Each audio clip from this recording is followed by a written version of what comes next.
Alright, so here we are with Unit 10, Lesson number 6. And this is really kind of the second part of Unit number 10. And we're going to look at uh, how redox reactions are useful. And there are two kinds of cells or systems that involve redox reactions. One is called, and they're called electrochemical cells. There are two kinds of electrochemical cells. One is called a voltaic cell, which is similar to a battery, like a 9-volt battery or a D battery or AAA battery.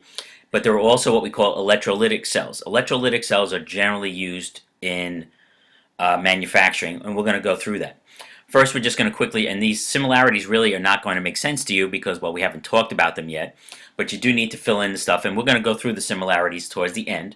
If I forget to do it in the video, make sure that you mention to me, Mrs. Lenza, can you look at the differences and the similarities between the two electrochemical cells, the voltaic and the electrolytic, just in case I forget. If you remember on the first page of the notes, we talked about these mnemonic devices, and we just talked about Leo Gur. Well, this is another one that will help you with the second part of this unit, Red Cat and Ox. You're going to notice that each of the two cells, the electrolytic and the voltaic, have anodes. They have two anodes. One's called the cathode, has two electrodes. One's called the anode, and one's called the cathode. What you need to remember is that reduction always occurs at the cathode in both cells. Oxidation occurs at the anode in both cells. What you do not need to remember is whether the anode or the cathode is positively charged or negatively charged. They don't ask about that on the Regents exam anymore. You just need to know where reduction occurs at the cathode and then where oxidation occurs at the anode. And we're going to show you how to determine which electrode is the cathode and the anode. So let's move on to the next. Also, the electrons that are being produced during the oxidation reduction reaction travel through a wire and not the salt bridge, and you're going to see that when we do the examples. So here is the first, and this is the one they ask about the most on the Regents exam, is the voltaic cell. So what is a voltaic cell? Well, voltaic cells involve spontaneous redox reactions, and these redox reactions convert chemical energy into electrical energy or electric current. In other words, a battery. The two cathodes are the two electrodes are the cathode and the anode. Now, how do you determine which is the anode and which is the cathode? And we're going to go through this when we do examples. The cathode, again, notice that we're using table J again. You're going to be given two metals. The less active metal of the two is going to be the cathode, and that's where reduction is going to occur. The more active metal that's given, according to table J, is going to be the oxidation part. That's where oxidation is going to occur, and we're going to go through this more. Now you're going to notice that there's two things. There's a wet cell and a dry cell. We're not going to worry about that. I want you to copy this down. A wet cell would be similar to a car battery. Dry cell batteries are the batteries that you would use in a portable device like a radio or something like that. Generally, they're not going to ask you to differentiate between a wet and dry cell. It's either voltaic or electrolytic, so we're not going to get into that. This is one of the terms that you should know the definition for, is a salt bridge. The salt bridge is only found in voltaic cell. It's not found in electrolytic cell. That's an important point. Okay, so let's move on to the next thing. So here's an example of a voltaic cell. I'm going to show you this video. The video is actually an animation, is actually pretty good, and then we are going to come back to it on the next slides. A galvanic cell is a spontaneous electrochemical cell in which electricity is produced by means of a spontaneous redox reaction. In this cell, zinc metal will be oxidized and copper 2+ ions will be reduced.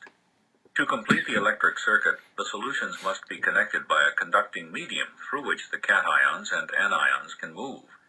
This requirement is satisfied by a salt bridge, which in its simplest form is an inverted U-tube containing an inert electrolyte, such as sodium nitrate or potassium chloride. Notice those are electrons. They're being produced at the zinc anode, traveling to the copper cathode, and you can see how we determine that. Zinc metal is oxidized, losing 2 electrons to produce zinc 2+ ions. At the copper electrode, copper 2+ ions are reduced, gaining two Notice that this electrons, which electrode, is the copper anode, metal. it's shrinking. It's being used up, Electrons flow from and the the zinc cathode is getting electrode to larger. the copper That's an electrode. important point also. The zinc electrode is dissolving to zinc 2 plus ions over time, and copper metal is building up on the copper electrode. Click on one of the buttons to view that portion of the galvanic cell on a microscopic scale. So now, picture what's happening. We're going to look at this electrode here, the zinc electrode, which is the anode. How do we know it's the anode? Well, if you look at zinc and copper on table J, zinc is higher up. And remember we said, since zinc is higher up, it's always going to be the element that's going to be oxidized.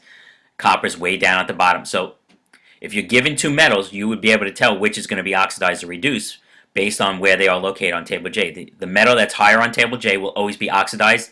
Oxidation always occurs at the anode. What they're going to do here is you're going to sort of magnify what's occurring at the anode. Make note of what's happening to the copper atoms, the zinc atoms. This bar is made of zinc atoms, neutral zinc atoms. They are being oxidized, and what happens when a zinc atom or any atom is oxidized, it gives off electrons. The electrons that are given off here during the oxidation travel through this wire, not the salt bridge, the wire, through this voltmeter, and then congregate here where they are gained by the copper atoms. So let's take a look at what's happening at the zinc. At the zinc electrode, zinc atoms are losing 2 electrons, forming zinc 2 plus ions, which enter the solution. The 2 electrons lost by zinc metal flow through the wire to the copper electrode. Note that only zinc 2 plus ions are shown in solution. Other ions and water molecules are not shown to focus on the oxidation of zinc metal to zinc 2 plus.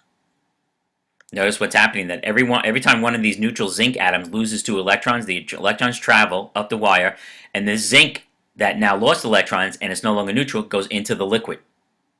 That's why the mass or the size of this electrode, the anode, always gets smaller. Let's take a look at the copper cathode. Notice, since oxidation is occurring here, we know reduction is occurring here. Watch what happens to the copper atoms. Notice the electrons are traveling from the anode.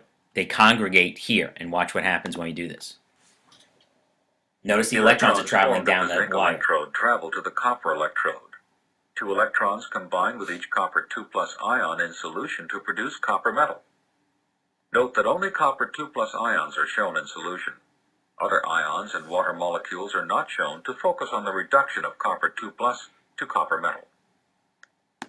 Alright, so I think that was a pretty good sort of animation about a voltaic cell. So let's take a look at this one here. We're already at 7, almost 8 minutes, so I don't want to make this too long.